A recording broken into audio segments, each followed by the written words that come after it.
Just want to record a short video about Century Stands, also known as C-stands. They are common grip equipment used in film and photography. Just a quick background, I've been playing around with a lot of portrait photography in the past several months, and in order to facilitate my off-camera lighting, I had to get light stands. I've been working with the Geodos light stands. This model in particular is the LC244. Pretty happy with these, very useful.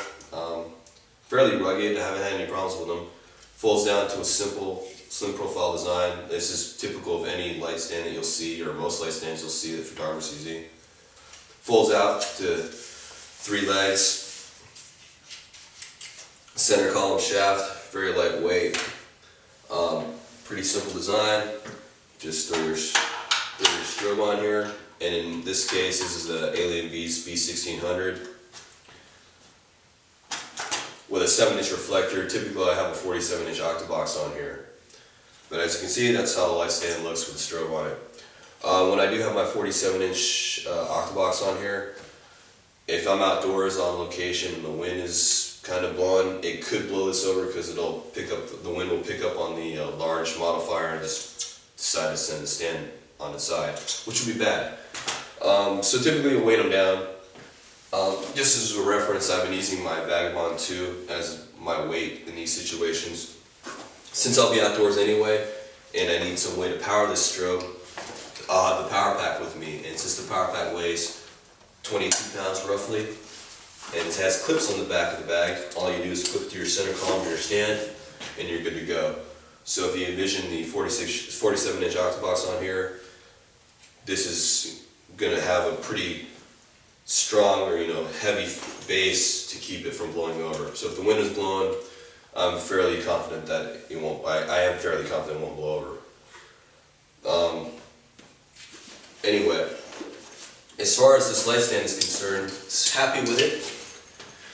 But the reason why the Century Stand has come into play is because I have been looking for a way to get a light above a model, or the particular subject. My subject typically models. I looked into boom arms that go on top of these light stands, such as this. In particular, I tried the Westcott boom arm, and I was a bit dissatisfied with the adjustments of that arm. It had a counterweight on it, and it looked good on the photos or whatnot, or the product photos I saw online. But when I received it, tried it out, it was very awkward to use. The knobs, the adjustments, didn't feel as tactile, so I decided to send it back or resell it to somebody else who could put better use of it. So I decided to start looking to other options, and that's when the C-stand came into play. I knew about Century Stands before, but then when I started checking out others, online resources, I saw that they also had boom arms that they used on the Century Stands.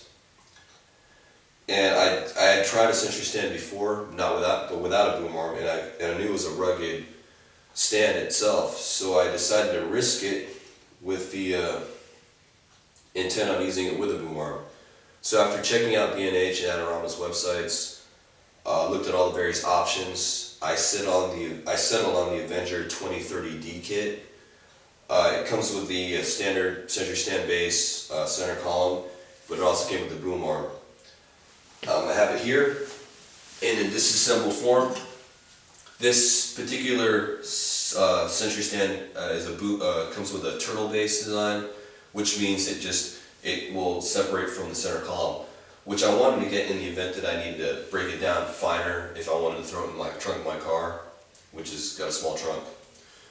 But as you can see, it's all metal design. Assembly is fairly easy. The legs themselves are on notches, and they're keyed. So all you do is just rotate each leg, throw the center column shaft onto the actual base, tighten it down, and you're good to go. Looks pretty much like the light stand as you can see here. 3 legs, center column. This is fairly rugged, obviously, because it's all steel, all metal. including the knobs. What's really cool about this is the fact that the knobs themselves don't separate from the stand. So if you unthread it all the way, it won't come out, it stops. It's kind of cool so you don't lose anything if you're transporting it.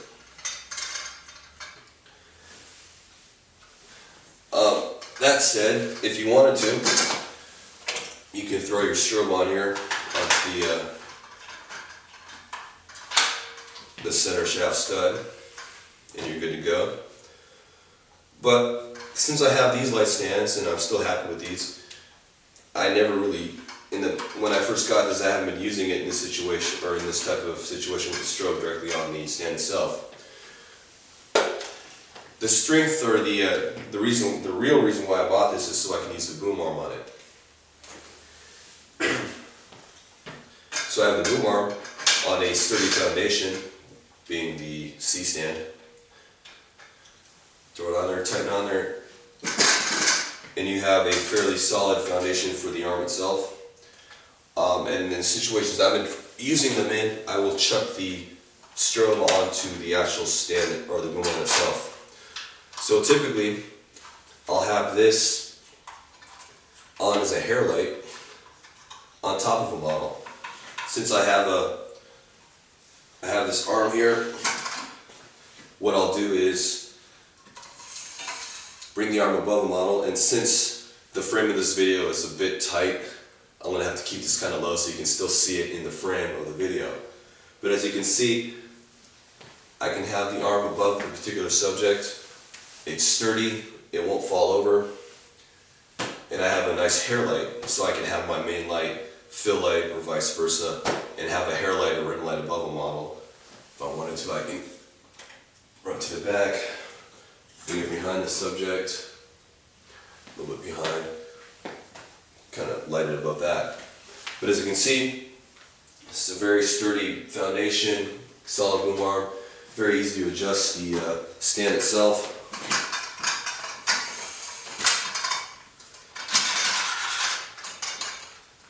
Got good tactile feel on all the knobs. Very happy with it. I mean, I've been using this in the past few shoots I've been at.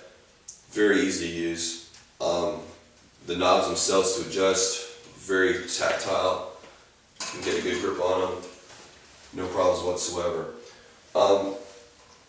Aside from going above the model with the boom arm, you can get very versatile if I needed to. For some reason I need to get a light into a weird angle or in a specific situation, I can manipulate this. If for some reason, let's say I needed to bring the light below, I don't know, and up at a particular subject, I can do it. And it's still stable, sturdy, very versatile.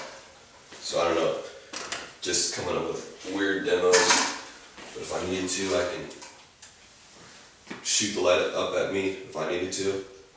So it's very, very, very versatile. Again, I love the sturdiness of this C-stand, the boom arm itself, all the knobs.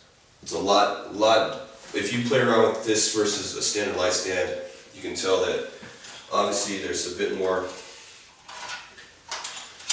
ruggedness in the design. But anyway, I've been very happy with the Century Stand. I hope to get a couple more. This particular light stand kit itself, a bit pricey. If I recall correctly, this was $176 for this entire system. You get the base, center column, and the boom arm itself. As opposed to this, I mean, you can get this for 40 bucks, $45. There is definitely, you can see the where you're putting the money into as far as construction, ruggedness, stability, and versatility. Very, very happy with the C-stand. Again, definitely a good buy if you need something very versatile as far as getting lights in, you know, various situations where you couldn't do it with this. Not much more else to say. Again, this is the Avenger A2030D kit. You can get it without, I believe you can get it without the boom arm, and it drops the price to about $130. Definitely a good buy, check it out. B&H, Adorama, any other reputable camera or camera, photography, whatever store will carry these. Anyway, that's pretty much it.